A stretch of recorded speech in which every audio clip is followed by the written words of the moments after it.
midfield. We got red zone. A lot of special teams work.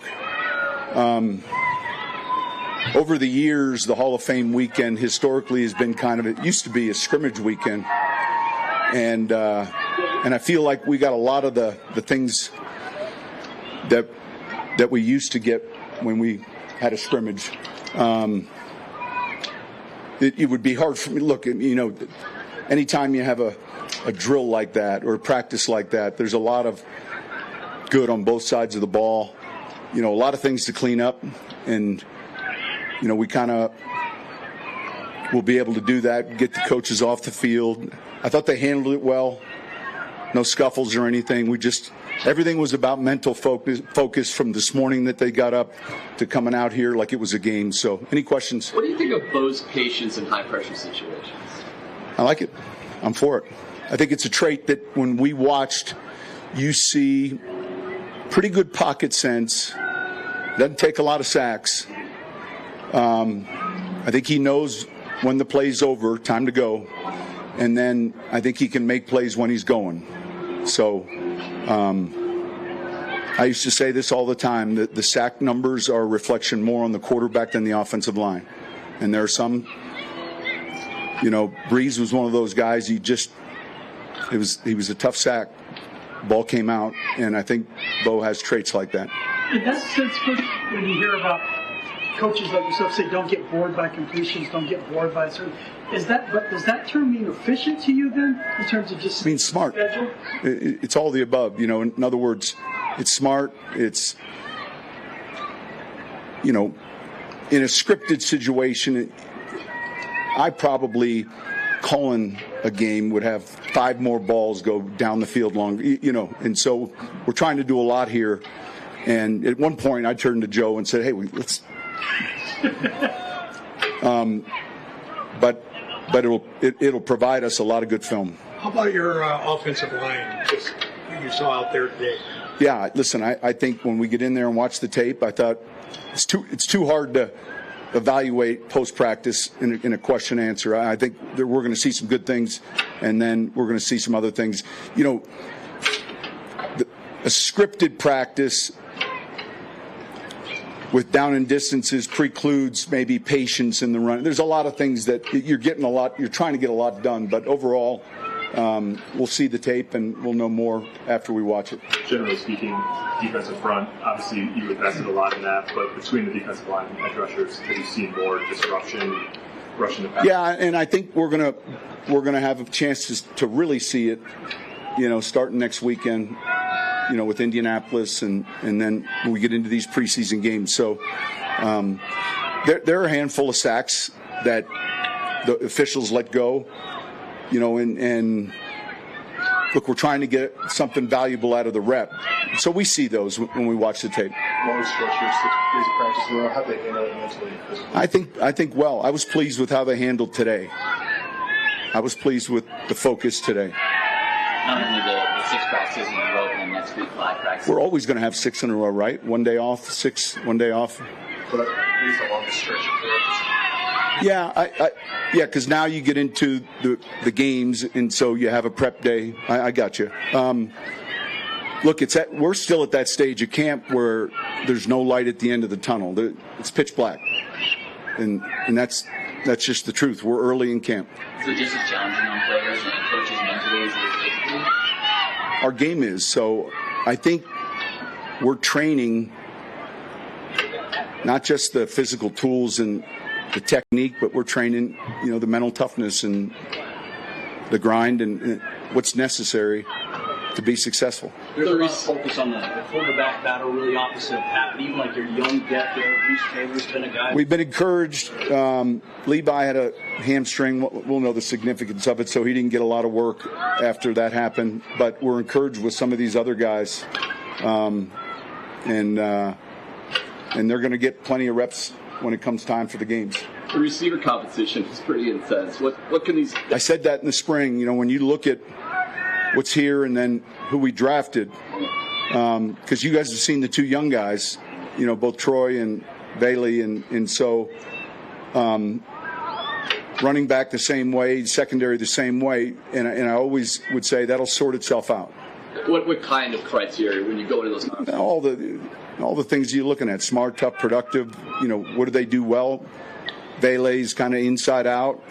Troy's kind of outside in. We got the addition of Josh outside. So all of these guys, little Jordan, I like him inside out. So there's certain skill sets that they all have, and then some are different than the others. But it's a big room, and I do think there's quite a bit of competition there. When you have a player who maybe makes like one or two big plays, like 3 or 4 days in a row, at what point do you say, okay, maybe let's expand the play here? Yeah, well, we would certainly begin in. We're not at that stage where we're menuing or really putting custom suits together for the game plan, but it's everything we do during the week in season. When we see certain strengths, like you mentioned, then there's a name on each play there's a primary receiver when we're throwing the football that a lot of thought has been given about where the alignment is and what he's doing. So, good question. I know you value smart players. The way you run camp is a little old school. The Dashers at the end. How much does toughness matter to you? I think it matters a lot. And I think it matters a lot to their health during the season. We saw that a year ago. 2 years ago, we were 32nd with 134 guys that missed game because of injury. 134. Last year, I think we were 33. We were first in the league. I think you have to build callus. And you want a toughness style of players? Yeah, I absolutely do. Yeah, we want a mentally and physically tough team. And you can talk about that, but there's an element to getting it. On the kickoff return, is the blocking going to be the biggest challenge there? Figuring out. I think settling in on, is it a zone scheme or are we going to pin and pull? I call that a gap scheme. If we're going to pin, let one guy go, the off returner come. Mike and those guys they spend a lot of time on looking at those schemes, and then having the officials here this week has been a real big plus, because this is the first time they're officiating it as well. And in a nutshell, if you look at their alignment on that play, they are aligning just like they would an offensive play. So your referee and umpire are behind the kicking team, and they're looking at it like it's a running play. So we just got to be careful that there are not too many holding calls, but their eyes, assignment-wise, would be much like we were running a line of scrimmage play. How do you describe what it looks like when you kick off?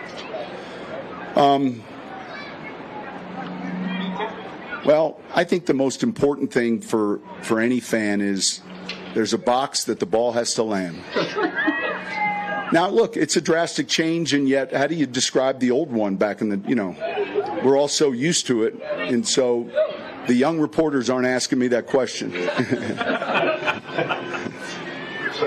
quarterbacks, they also look at attack and ball and field well. How critical is it to the middle of the field?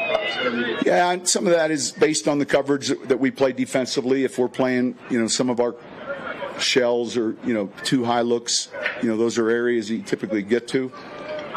So a lot of it's structured based on a little bit of the scheme that you're seeing defensively, and some of it is by design, and some of it, there were a handful of off-schedule plays today, I think. That can change with the defense that you're playing. How will you and the coaches spend this morning? Yeah, we'll evaluate the tape. We'll also spend time on the roster again. We'll come back in Monday. I'll get these guys out of here for a little bit, and then we'll come back in Monday. All next week, we've already shelled out all the way through Saturday's walkthrough and flight to the airport. Every minute's accounted for next week. You talked about yesterday being the stone in the shoe day. Are you picking that just here's the day where we want to throw this at them, or are you sort of is it something that you saw or didn't see? I think some of it's your instincts just to just to challenge them. It's nothing new. That it's developing that mental toughness and every year we train these SEALs, 20% come out of Bud School. The other 80% ring this bell they have. And so I'm using that analogy, but, you're challenging them, not just physically, but mentally. John, does the kickoff changes affect construction of the back end of your roster? I think it can. I think you're going to see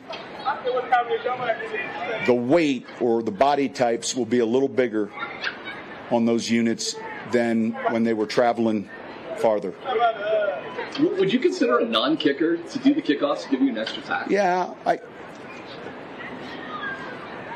if I felt like I had that unique skill set, but there's a little bit more to it. We're not just lobbing balls back. There's a box. We got to hit it in the box. Now, there's some kicks that were, the perfect scenario, right, is it hits the box and goes into the end zone, and we get them on the 20. That's why you're seeing two returners, and so there'll be some things we do in the preseason that every team in this league will hold on some of the things they want to do for week one.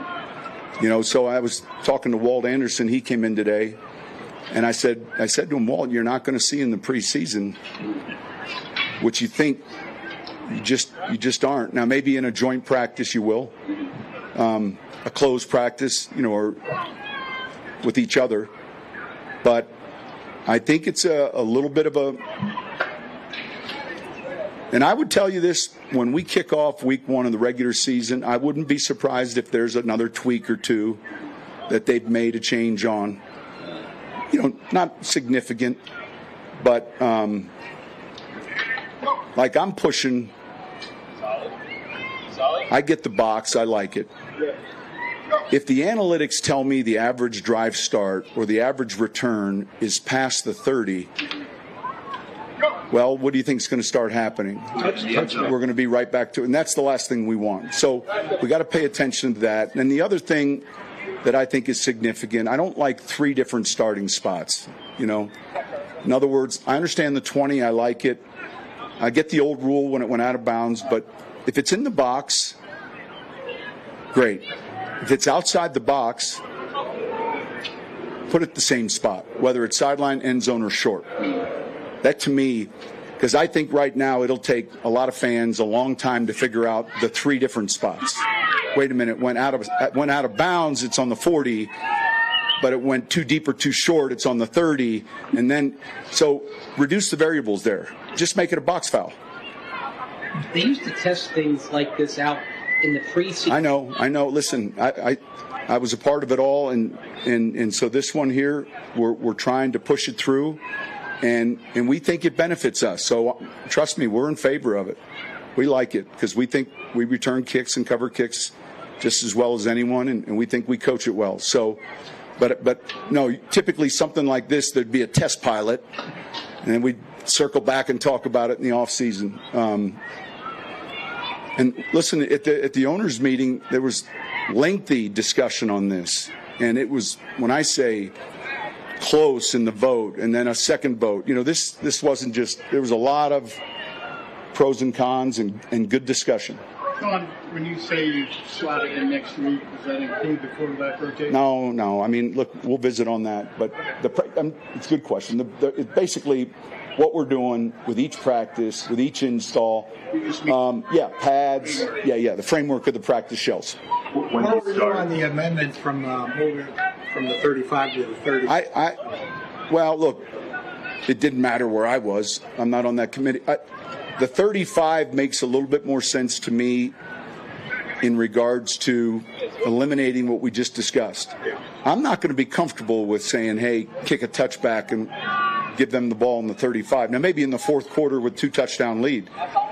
But the 30, look, it's just do the math. Tell me where the average return. And if the average returns are past the 30 and we're getting explosives, then there's going to be times that I got to look at the scoreboard and say, hey, we're up 10 here in the third quarter. We might be comfortable with the 30. And so I just think the 35 is going to give us what we initially did all this work for. Make it a box foul. That's easy, right? Make it a box foul. and there's 2 spots. But right now, that's not where it's at. And look, we're pushing. Obviously, availability matters, but how far do you go into next week before you start figuring out snaps for first? Yeah, so typically we'll be Broncos on Broncos Monday, Tuesday, Wednesday, Thursday. Friday will be Colts. Saturday will be Colts, and then we'll fly and play the Colts on Sunday. Later in the week, we'll decide those roles.